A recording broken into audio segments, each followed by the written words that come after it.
네, 마지막으로 찾아갈 곳은 청와대가 있는 3호선 경복궁역이었습니다. 이번 주 정말 더웠습니다. 그럼에도 불구하고 문재인 대통령과 가까운 곳에서 바쁘게 움직이는 분들이 있는데요. 네, 첫 번째 여름이죠. 바쁜 청와대 인사들의 여름나기 소식을 김성환 시사평론가 새로 모시고 이야기 나누겠습니다. 네. 어서 오세요. 네, 안녕하세요. 먼저 첫 번째 이야기할 분입니다. 이분이 문재인 대통령 복심이라고 해도 과언은 아닐 것 같은데요. 임종석 비서실장입니다. 안 그래도 이 경무에 너무나 바쁜데 한 가지 때문에 더 바빠졌다고 하는 이야기가 들리고 있습니다. 화면으로 만나보시겠습니다.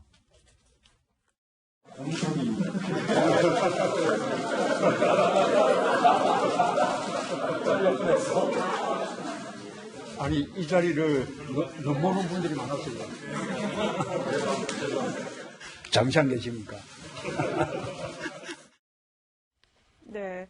근데 임종석 실장은 되게 억울해 하더라고요. 저 정각에 간 네. 거고 다른 사람들이 좀 일찍 왔을 뿐인데 이제 지각생으로 지금 이제 오해받고 있다고는 하는데 일단은 비서실장 저 자리는 뭐 지정석인가 봐요. 원래는 지정석이 없었다고 얘기를 했었거든요. 근데 이게 돌아가면서 서로 이제 자리를 배치하고 앉다 보니까 아무래도 좀 불편했던 모양이에요. 그래서 문재인 대통령 왼쪽에는 임종석 비서실장, 오른쪽에는 국가안보실장이 앉는 뭐 이렇게 해서 지정석을 만들고 그리고 이제 맞은편에 이 발표자는 또 나름대로 발표를 또 해야 되니까 대통령 맞은편에 앉게 하는 뭐 이런 방식으로 이제 자리 배치를 다시 바꿨다고 하는데요. 우리 일반 직장에서도 그렇잖아요. 회의에 늦으면은 그냥 자리 빼버릴까? 뭐 이렇게 농담을 하는데 그런 농담을 하고 난 다음에 그 다음 회의 때는 혹시 그걸 의식했는지 모르지만 좀 일찍 가가지고 자기 자리를 차지하고 앉았었다고 합니다. 네. 그래서 굉장히 화제가 됐던 장면이었어요. 이게 말씀 듣다 보니까 궁금한 점이 하나 생겨가지고 추가로 질문을 들어보고 싶은데 지금 그러면은 비서실장하고 국가안보실장 자리는 지정석이고 나머지 네. 자리는 그러면 자유롭게 앉을 수 있다는 겁니까? 그렇죠. 자유롭게 앉을 수 있다. 이제 이렇게 되는데요. 우리 보통 일반 직장에서도 그렇지만 상석이라는 게 있는 거지 않습니까? 그렇죠. 그러니까 상석은 사실 원래 대통령에서 예. 가장 가까운 자리죠. 왜냐하면 권력자한테 가장 가까이 있는 사람이 원래 권력을 제일 많이 쥐고 있는 사람들이라고 얘기를 하잖아요. 우리 보통 문고리 3인방이라고 얘기할 때도 대통령 가장 지근거리에 있는 사람들을 표현하는 말이고 네. 일반 직장에서도 사장님 과장 옆자리에 있는 사람이 제일 이제 상석인데 네. 나머지 자리 같은 경우에는 사실은 지정석이 없어요, 지금. 그래서 서로 간에 이 눈치 보기를 할 수밖에 없는 상황인데 일반적인 경우에는 뭐 학교에서도 그렇지만 선생님하고 가장 먼 자리에 먼저 자리를 채워가지고 앉는 경향이 있잖아요. 네. 아무래도 이렇게 질문을 하거나 뭐 물어볼 때 불편한 마음이 들기도 하니까. 근데 뭐 청와대에도 사실 좀 비슷한 것 같아요. 그러니까 대통령하고 좀 마주치기를 조금 좀 꺼려하는 경우에는 좀 먼 자리부터 이렇게 차곡차곡 채워가지고 앉는 그런 경향이 있다고 하는데 그건 뭐 그냥 그때 회의 때마다 있는 것이고요. 보통의 경우에는 자유롭게 앉는 그런 편이라고 합니다. 네. 자, 그런데 지금 뭐 임종석 실장 굉장히 경무에 시달리다 보니까 뭐 한 포진, 그러니까 이렇게 뭐 손에 뭐 대상 포진처럼 나는 그런 이제 병도 잘 안 낫고 있다고는 하는데, 자, 오늘 그래도 다행히 이제 추경이 통과가 됐거든요. 그런데 이게 그 과정에서 우여곡절이 많았다. 야당도 아니고 여당 의원들 때문에 통과가 안 될 뻔했다. 뭐 이런 이야기도 있더라고요. 그러니까 지금 그게 제일 사실은 지금 청와대 고민스러운 문제 같습니다. 이게 왜냐하면 통과시키려면 이제 과반수가 필요하지 않습니까? 사실은 이제 이 추경이 얼마나 지금 중요한 뭐 여권 입장에 보면 대통령도 이야기가 이것 때문에 지금 45일 동안 사실은 뭐 모든 것들을 진짜 여당이 힘을 쏟아부었잖아요. 근데 정작 통과시키는 날 딱 보니까 여당 그 국회의원들 중에 120명이잖아요. 네. 그러니까 100명 정도밖에 모이지가 않느냐. 이런 지금 문제가 제기가 되고 있거든요. 과연 여당 맞느냐. 네. 왜냐하면 여당이 이런 정도가 중요한 일 같으면 정말 예전 같으면요. 다들 한 방에 모여서 그렇죠. 출석 체크하고 만약에 안 온 사람은 다음번 공천 제외 뭐 이 정도까지 되는 겁니다. 사실은.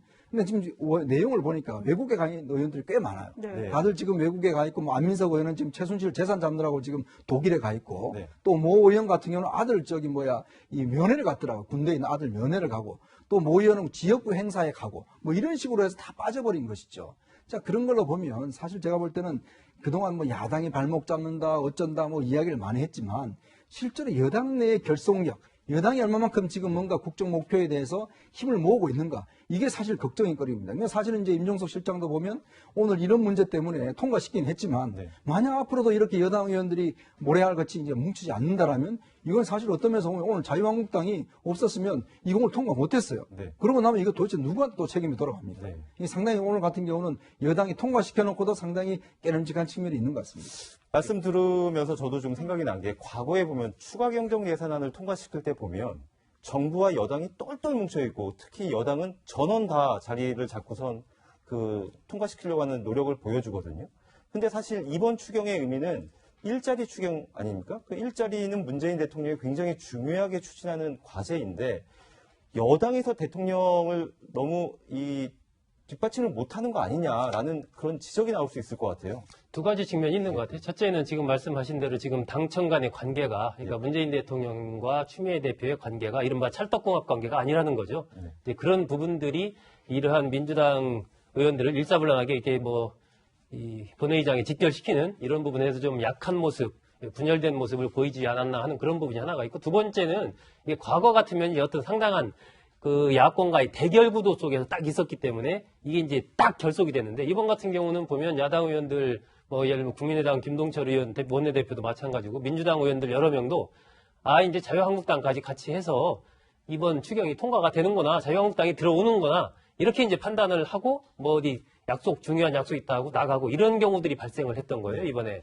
그러니까 그런 부분들은 어떻게 보면은 원내 지도부가 조금 더 정확한 상황 판단을 주고, 안 되면 우리끼리라도 이번에 처리해야 되니까 자리 절대 떠나면 안 된다. 네. 확실하게 좀 단도리를 했어야 되는데 그런 부분에서 좀 전략적인 판단 미스가 좀 있었던 것이 아닌가 싶습니다. 네, 이런 경우에는요, 시쳇말로 긴장 좀 하고 삽시다, 이런 네. 말을 할 수밖에 없는 상황이에요.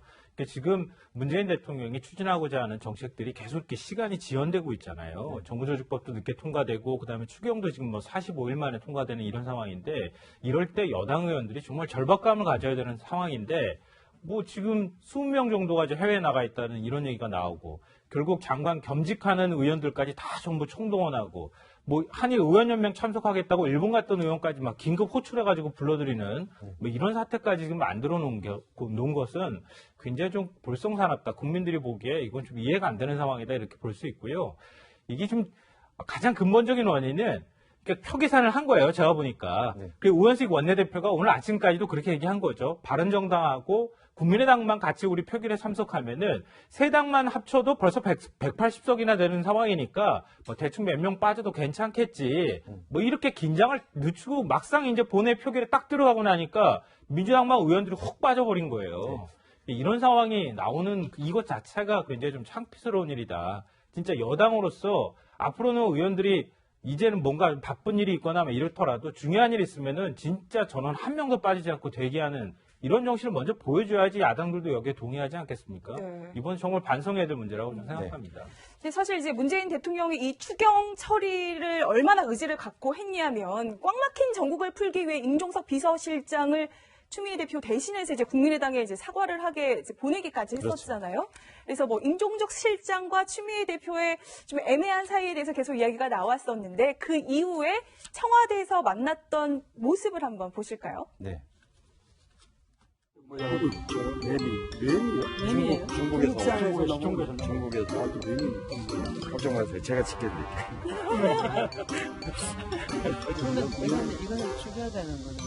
아니, 그래도 지금 중국에서 건너왔다고 하는데 상당히 해롭습니다. 이거는 죽여. 가야지. 그러니까 저 네. 영상을 보면 그 각 사람의 이제 그 특성이 좀 잘 고스란히 묻어나는데, 당청 관계 앞으로도 이제 찰떡궁합 해야 되는 일이 얼마나 많겠습니까?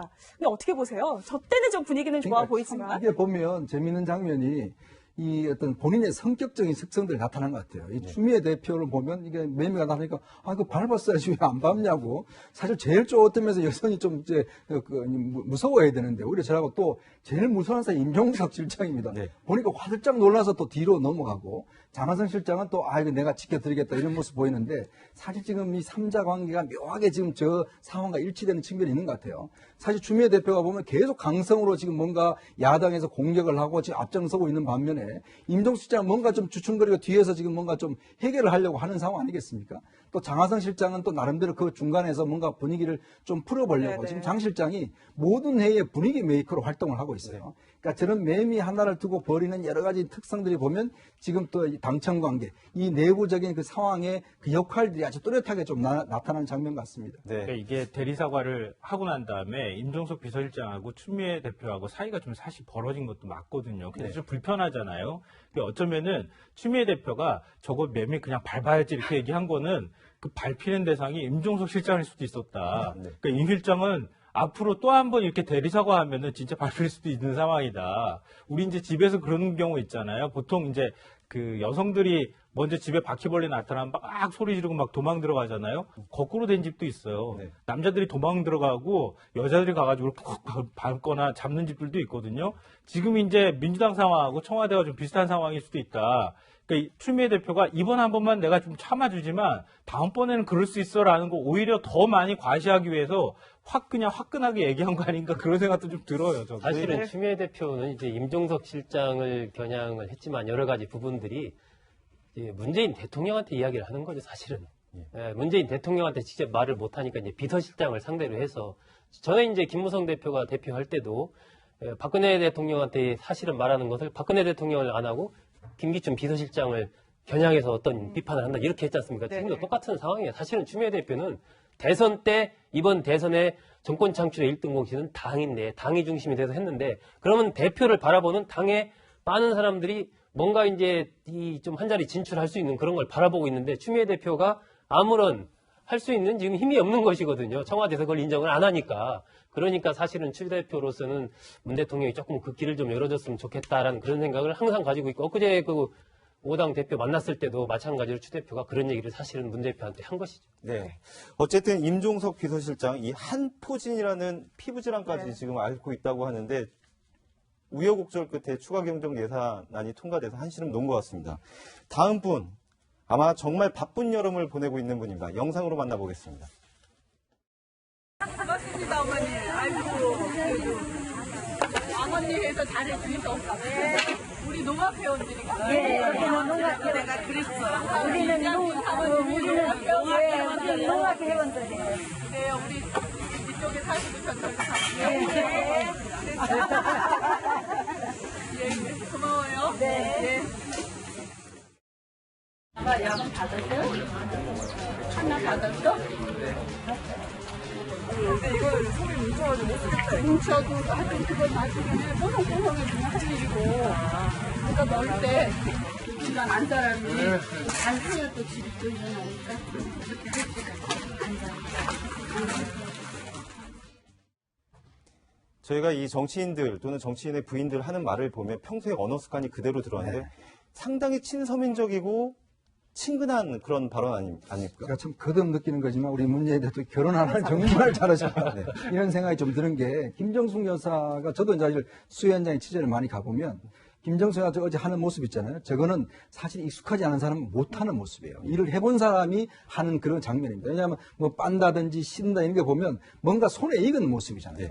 제가 옛날에 한 10여 년 전에 수해 현장을 취재를 갔는데 중요한 정치인 두 분의 아내가 같이 왔었어요. 근데 한 분은 그 잠시 이제 고위층이 오셨을 때 그때 이제 사람들 사진 찍고 바로 가버렸습니다. 근데 한 분은 바로 이제 우리가 몸빼라 그러죠. 그 옷을 입고 구석에서 계속 이 그릇만 씻은 거예요. 그 모습을 제가 이제 그걸 기사화를 한번 한 적이 있는데, 그러니까 결국 이제 거기서 나타나는 겁니다. 사람들이 볼 때 저 사람이 정말 여기에 봉사활동을 하러 왔는 것인지, 그러니까 사진 찍으러 왔는 것인지, 그런 저런 하나의 모습 보면 아는 것이거든요. 그러니까 김정숙 여사가 정말 연구인으로서 처음으로 저렇게 이제 수재 현장과 직접 일을 했지 않습니까? 이제 그런 모습이 사실은 문재인 대통령의 지지도에 저는 상당 부분을 차지하고 있다 봐요. 그러니까 저런 모습을 보면 정말 저 사람이 와서 봉사활동 하려고 하는구나, 진심이구나라는 모습들이 느껴지지 않습니까? 그러면서 보면 굉장히 좀 마음이 따뜻해지는 그런 장면 같습니다. 네. 그러니까 저희 PD팀이 김정숙 여사의 저 멘트를 찾으려고 화면을 쭉 봤는데 너무 일만 해가지고 말씀을 별로 안 하셨다는 거예요. 그만큼 이제 좀 어떻게 보면 보여주기식 행사는 아니었던 것 같은데 기본적으로 보면 김정숙 여사가 좀 민생 현장을 좀 곳곳이 좀 다니는 것 같아요. 문재인 대통령의 그런 역할을 대신해서. 그러니까 김정숙 여사 행보를 보면은요, 사실은 굉장히 전략적인 행보가 포함되어 있어요. 네.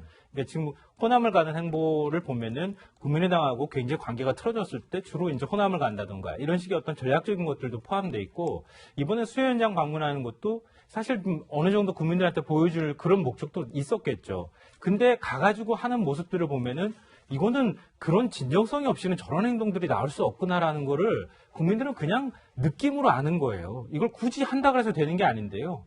저는 김정숙 여사 이번에 이제 수해 현장 방문하는 거 보면서 제일 먼저 연상작용으로 자연스럽게 떠올랐던 장면이 홍준표 대표 모습이었어요. 네. 그러니까 장화 신을 때도 다른 사람이 신겨주는 이런 모습 보면서 홍대랄라라고 하는 굉장히 불명예스러운 별명이 붙었잖아요. 그리고 가가지고 1시간 딱 거기 가가지고 어찌 보면은 사진 딱 찍고 난 다음에 되돌아오는 이런 행보하고, 김정숙 여사 가가지고 손도 낮춰가지고 손가락을 빨간 고무장갑 겉에 2개를 이렇게 손가락을 묶어가지고 그러면서도 일을 하는 모습들이 보였거든요. 그걸 국민들이 그냥 그대로 그냥 보는 거예요. 그러니까 정치인이나 누구든 간에 가가지고 진정성 있게 그걸 행동하는 모습들은 국민들한테 어떤 방식으로든 감동을 주거나 느낌을 주게 돼 있다. 그러니까 이거는 김정숙 여사만의 행보가 아니라 앞으로 정치인들이 가서 이런 수해 봉사활동이라든가 이런 거 할 때 그냥 대충 가가지고 사진 한번 찍고 돌아올 것이 아니고, 가서 진짜 진정성 있게 가서 도와주고 따뜻한 말 한마디 건네고 이런 모습들을 보여야 된다. 그 모범 사례를 이번에 보여줬다, 이렇게 저는 생각합니다. 네, 저희가 이제 그 청와대 인사들의 그 여름나기 이야기를 계속하고 있는데요. 새로운 청와대 분위기 메이커로 떠오른 분이 있습니다. 먼저 영상으로 만나보시겠습니다.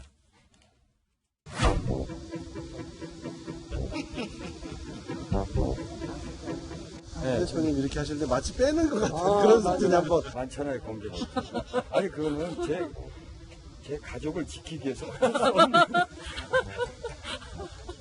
이제 안 지켜도 되나요? 예.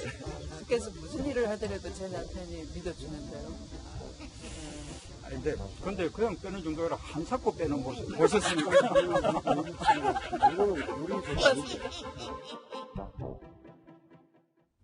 네, 장하성 정책실장 말하지 않고 있을 때는 굉장히 엄해 보이는 그런 인상인데, 사실은 입담이 엄청나게 좋다고 그런 평가가 있습니다. 그러게요. 요즘 뭐 회의 분위기는 거의 장하성 실장이 이렇게 주도해서 부드럽게 만드는데 예. 최고의 어떤 분위기 메이커 역할을 하고 있다, 이런 평가가 많이 나오는 것 같아요. 지난번에 이제 추미애 대표가 그 문 대통령과 만나러 대표 회담하러 만났을 때도 그때 보면은 이 장하성 실장 팔을 끼고 이렇게 오면서 계단을 올라오니까 그때 임종석 실장이 보고 막 내려가서 이제 또 임종석 실장도 추미애 대표의 팔을 끼고 이렇게 그림이 나왔지 않습니까? 그러니까 추미애 대표가 먼저 장하성 실장의 팔을 낀 거예요. 임종석 실장은 나중에 와서 본인이 추 대표의 팔을 낀 거거든요. 네. 이것이 이제 현재의 그 상황을 보여주는 것인데, 추미애 대표는 어쨌든 청와대 장하성 정책실장을 중심으로 해서 청와대의 어떤 관계 개선 이런 것을 좀 바라고 있는 것이고, 임종석 실장은 대표님 좀 잘 좀 봐주세요, 뭐 이런 건데, 최근에 이제 장하성 실장이 회의 같은 거 할 때 좀 어색하고 그러면은 좀 나이도 있고 엄해 보이는에도 불구하고 이렇게 농담 같은 것들도 좀 던지고, 지난번에 왜 그 문재인 대통령이 미국 방문했을 때도 그 트럼프 대통령이 장하성 실장한테 우리 와튼스쿨 동문 뭐 이제 이런 모습이 그때도 화면에 나왔지 않습니까? 이런 식으로 사전에 어떤 분위기를 좀 부드럽게 하기 위한 이런 자락도 좀 깔아놓고, 나름대로 장하성 정책실장이 정책 분야뿐만이 아니고 좀 정무적인 감각이라고 할까요? 이런 게 좀 있는 분으로 보입니다. 원래 장 실장이요, 학교 이 교수하실 때도 유명했습니다. 저분이 사실은 고려대학교 이제 경영대학 원장을 했었거든요. 네. 근데 원래 이제 경제적으로는 상당히 진보적인 그런 분이지만, 경영대학 원장을 하면서 사실 대기업들 이 돈을 많이 이제 기부를 받아서 상당히 학교를 키운 분이에요. 그러다 보니까 이제 장하성 실장 잘 아시는 분들이 거의 준 정치인이다라는 이야기를 많이 하세요. 그러니까 그만큼 이제 어떤 학자적 이런 면도 있지만, 특히 어떤 정치인들과 비슷한 이런 어떤 정무적 판단 능력, 이것도 사실 학교 다닐 때도 상당히 뛰어나다는 평이 많습니다. 네. 그런데 지금 이제 장하성 실장이 어제 이제 문재인 대통령이 부자 증세하겠다 이제 사실상 선언을 했는데, 이 주도적인 역할을 장하성 실장이 이제 했다는 이야기가 많아요. 그런데 상대적으로 이제 김동연 경제부총리 같은 경우는 이제 증세 없다 이런 입장을 계속 발표를 했었잖아요.